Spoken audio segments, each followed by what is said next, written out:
Sir నమస్తే sir, మేము government తరఫు నుంచి వచ్చాము. ఏం సార్ సడన్ గా వచ్చారు? అదేం లేదు సార్, మిడిల్ క్లాస్ సర్వే తీయడానికి నేను వచ్చినాను సార్. లోపలికి రావచ్చు సార్. సార్ ఇల్లు మరీ చెత్తగా ఉంది సార్. ఆ వ్యాక్యూమ్ మోప్ రోబోట్ ఉంటుందా, దాన్ని పోయి ఆన్ చేయండి. సార్ మన ఇంట్లో రోబోట్ ఏం లేదు సార్, ఓన్లీ చేపర్ కట్ ఒకటే, చిమ్ముకోవడమే. సార్ మీ ఇంట్లో వ్యాక్యూమ్ మోప్ రోబోట్ లేదు సార్, మీరు ఫస్ట్ దాంట్లో పాసు. అవును సార్, మీ మిస్సెస్ గారు ఇంట్లో వెళ్ళలేరా? సార్ నా పిల్లం ఒకటే సార్ పనికి పోయేది, నేను వేలు ముద్ర సార్. అవును సార్, మీకు ఎంతమంది పిల్లకాయలు? సార్ వీడియో సార్ నా ముద్దులు కొడుకు. సరే సార్, మీ కిచెన్లో పోదాం. ఇంకా మీ ఇంట్లో పప్పుల డబ్బా ఒకసారి చూపిండా.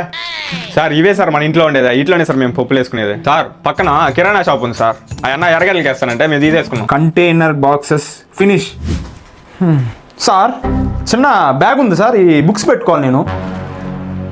సార్ మన ఇంట్లో బ్యాగ్లు ఏం లేవు సార్, ఓన్లీ లగేజ్ కవర్లు ఒకటే ఉన్నాయి సార్. సార్ మీరు లగేజ్ కవర్లో కూడా పాస్ అయిపోయారు సార్, మీరు 3 టెస్ట్లో పాస్ సార్, మీరు మిడిల్ క్లాస్ సార్. నానా నువ్వు 10th పాస్ అవ్వాలా, నేను 10th పాస్ అవ్వాలా? దీనిలో పాస్ అయిపోయినాను మనమా? అరే దీన్ని మనం సెలబ్రేషన్ చేయాలరా.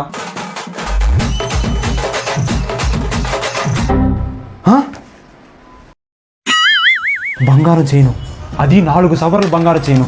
దీని విలువ ఇప్పుడు ఎంత? దీన్ని పెట్టుకొని మీరు మిడిల్ క్లాస్ అంటారా? మీరు ఫెయిల్ దీంట్లో కూడా వచ్చి ట్యాక్స్ కట్టండి గవర్నమెంట్కి. నానా మనం దీంట్లో కూడా ఫెయిల్ అయిపోయాం నానా.